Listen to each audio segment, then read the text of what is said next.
Será que vocês vão ganhar hoje? A gente sabe que o Silvio Santos é uma lenda viva, né? Tempo. Boa sorte, roda o peão, força! Com mais de 60 anos de carreira e um sucesso inegável, é uma das pessoas mais influentes e com menor rejeição de todo o país.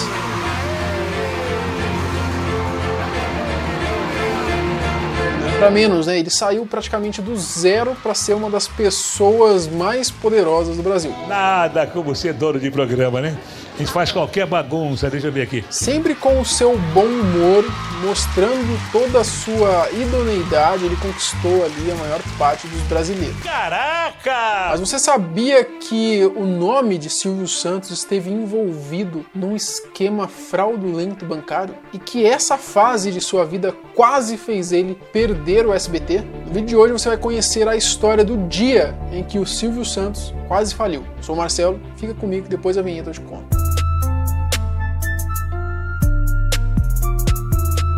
Bom, há algum tempo existia um banco chamado de Banco Pan-Americano, que tinha como sócios a Caixa e o Grupo Silvio Santos. O Grupo Silvio Santos é um conglomerado de empresas do nosso Silvio Santos, Brabispo. São várias empresas juntas ali. E esse grupo era o órgão controlador da parada. Ele que nomeou a diretoria, todo o staff, podemos dizer assim, dos negócios e das decisões importantes desse banco. Só que o Banco Pan-Americano ele começou a fazer várias coisas irregulares, até algumas coisas ali que seriam até crimes. A fraude bilionária do Banco Pan-Americano foi o resultado de um acúmulo de irregularidades contábeis do balanço da empresa em meados de 2006, que passaram então por diversas verificações, em especial empresas de auditoria, mas que só foi descoberta pelo Banco Central em 2010. É sempre bom deixar claro aqui que o Silvio Santos em si ele não estava envolvido diretamente com essas irregularidades. Não foi ele, não veio dele a ordem, né,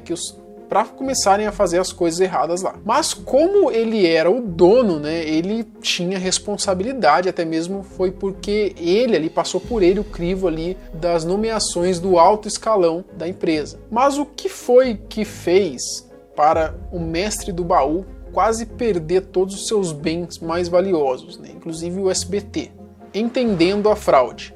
Bom, foram encontradas diversas irregularidades, né? Mas a principal delas foi a venda de carteiras de créditos para outros bancos. Bom, tentando explicar de uma maneira mais simples possível, essas vendas de carteiras é uma prática comum dos bancos. Vamos dizer que o banco tivesse ali 1.000 financiamentos de 10 mil reais. Ele meio que empacotava, né, o equivalente a 2 milhões e vendia para um grande banco. Bom, até aí beleza, mas depois dessa venda, o que o banco deveria fazer? Eles têm que dar baixa. Nesse caso, por exemplo, o banco ele daria baixa nos 2 milhões do seu estoque de crédito do seu patrimônio, porque já tinha contabilizado esse valor como a receita de venda. A fraude então vinha agora, eles não davam baixa nesse valor vendido, ficando então com o patrimônio do banco inflado e real. Era como se eles deixassem ali o patrimônio total do banco, o valor da carteira de crédito, que eles venderam, só que eles já não tinham mais essa carteira, porque eles venderam. Então,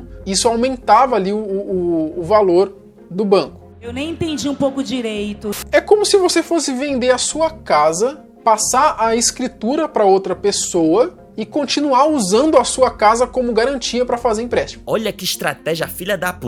Acho que agora ficou mais claro, né? Mais ou menos. Esse patrimônio ilusório permitia que o banco, no caso, conseguisse créditos incompatíveis com o patrimônio que o banco tinha. Então essa fraude possibilitou que o Banco Pan-Americano, no caso, crescesse sem ter o patrimônio para isso. Já avisei que vai dar merda isso. E é claro que isso gerou diversos lucros e bônus enormes para os seus executivos que estavam envolvidos ali no esquema, nessa falcatrua. Para vocês terem ideia do tamanho da loucura, né, que o banco vivia por causa dessa fraude, eles declaravam que o banco tinha como patrimônio 1,6 bilhão positivo. Só que na realidade eles estavam com 900 milhões negativo. Ou seja, a fraude então era em torno de 2,5 bilhões de reais. Mano, pensa. E o Silvio Santos teve que segurar essa bucha aí, velho. Isso porque ele é pobre. Aqui está o nosso querido Silvio Santos. Ele possui um patrimônio de 1,9 bilhão. Você é meio pobre. Isso porque ele é pobre.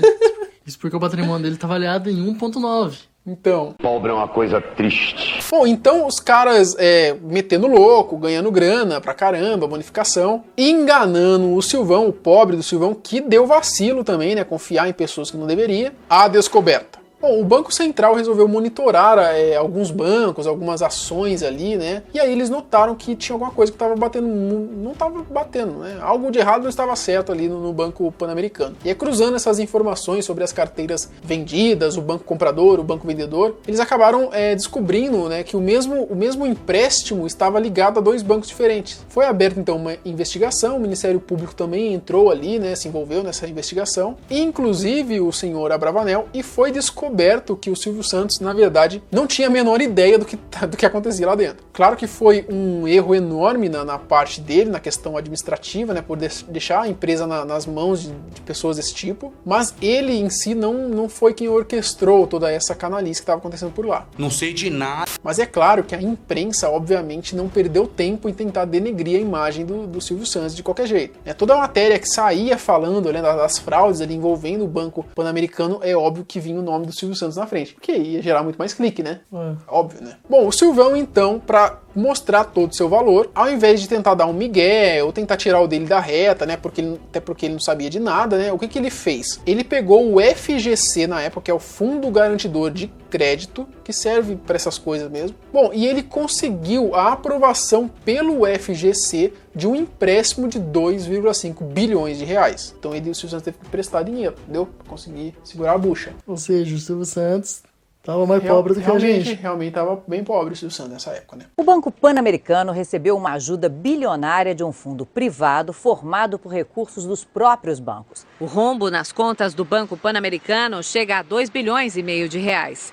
E foi descoberto durante uma fiscalização do Banco Central, que avisou ao dono, o empresário Silvio Santos, e a Caixa Econômica Federal, principal sócio no Pan-Americano. Bom, para pagar tudo o que devia, né? Então o Silvio Santos tinha ali 10 anos para quitar o empréstimo feito sem juros, apenas com correção monetária. Um belo do empréstimo, né? Sim, parar pra ver, né? Empresta aí também, sem juros. Não empresta dinheiro pra ninguém. Além de tudo, ele tinha 3 anos para começar a pagar, né? O período de carência. E é claro que ele só conseguiu isso tudo porque ele deixou como garantia de que ele iria pagar essa dívida as 44 empresas do grupo na época, né, do grupo Silvio Santos, né, como por exemplo tinha o SBT, a Jequiti, foram todos oferecidos como garantia. E por isso circula essa história aí de que o Silvio Santos quase faliu, e que ele poderia ter perdido sim o SBT caso não pagasse essa dívida. Bom, é claro que com essa fase difícil que o Silvio Santos estava passando, chegavam ali diversas propostas para ele vender o SBT, né? A galera, óbvio que viu uma oportunidade ali. Mas eu acredito que nunca passou pela cabeça dele em vender o SBT, até mesmo pelo tanto que deve significar para ele. Então,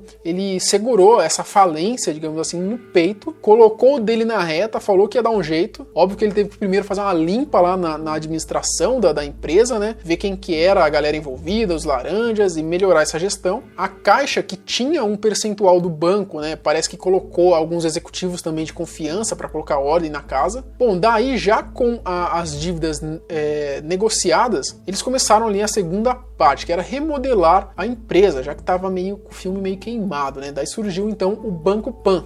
Solução e venda. O banco BTG Pactual, que você já deve ter ouvido falar, na época estava expandindo seus negócios, só que eles só atuavam na área de investimento. E eles querendo montar ali um banco para as classes menores ali, tipo C e D, uma coisa mais popular, voltado, né, para a galera ali de classes menores, né, e voltada também para o banco digital. Foi aí que o BTG e o grupo Silvio Santos sentaram na mesa e eles fecharam um acordo, fecharam um negócio. O Banco Pan foi vendido por 450 milhões de reais. Eu vendi o banco porque eu fiz questão de, se eu não entendo de banco, para que eu vou ficar com o banco? O banco BTG Pactual informou a compra da totalidade de ações do grupo Silvio Santos no Banco Pan-Americano por 450 milhões de reais. Bom, ainda assim, né, longe de pagar a dívida, né, velho? A dívida era 2 bi. 2 bi, é. Bom, uma baita grana que é claro que o Silvio Santos não chegou a ver nem cor desse dinheiro, né? Ele só queria se livrar do BO ali pra pagar a dívida. Uma parte da dívida, né?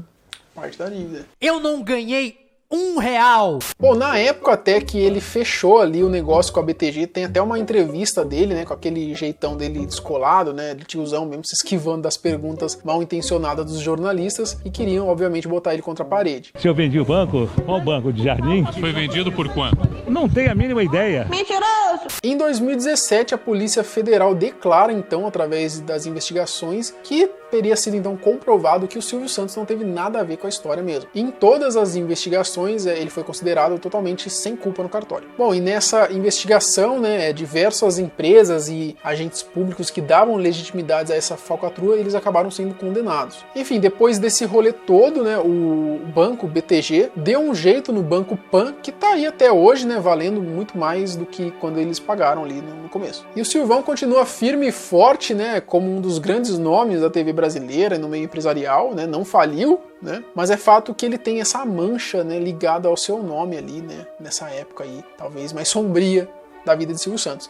Dizem as más línguas que a Jequiti foi responsável, ali, uma grande responsável por fazer o Silvio Santos ganhar muita grana e conseguir quitar essa dívida. Né? Dizem as más línguas aí, e deve ter sido mesmo. Se não foi a maior responsável, uma das maiores aí, com certeza. É muito sucesso, a Jequiti é muito sucesso. R$ 27,90 para levar essas duas porcarias. Não é uma boa compra, essa droga aqui de garrafa. Bom, mas e aí, vocês conheciam essa história do Silvio Santos?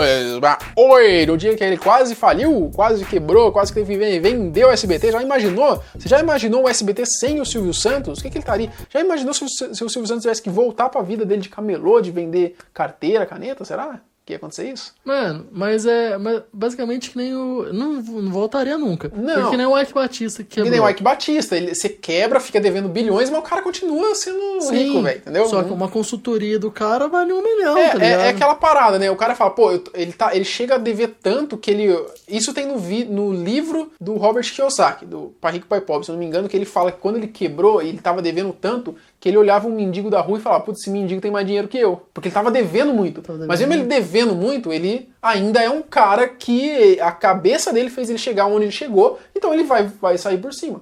Entendeu? Não tem jeito. Quem já construiu um patrimônio grandiosíssimo como é o Silvio Santos, tem uma inteligência dele, tem a networking dele, nunca vai quebrar, velho. Nunca vai ser pobre, mano. A não ser que seja no vídeo do Castanhari, aí ele é pobre. A sorte que eu tive, a saúde que eu tenho, a família que eu tenho, se vocês tiverem, e eu faço votos que tenham, vocês serão tão felizes quanto eu sou. Bom, quem quiser me seguir no Instagram e mandar sugestões de vídeo, me segue lá, @o Marcelo Milos. É isso, até o próximo vídeo. Tchau!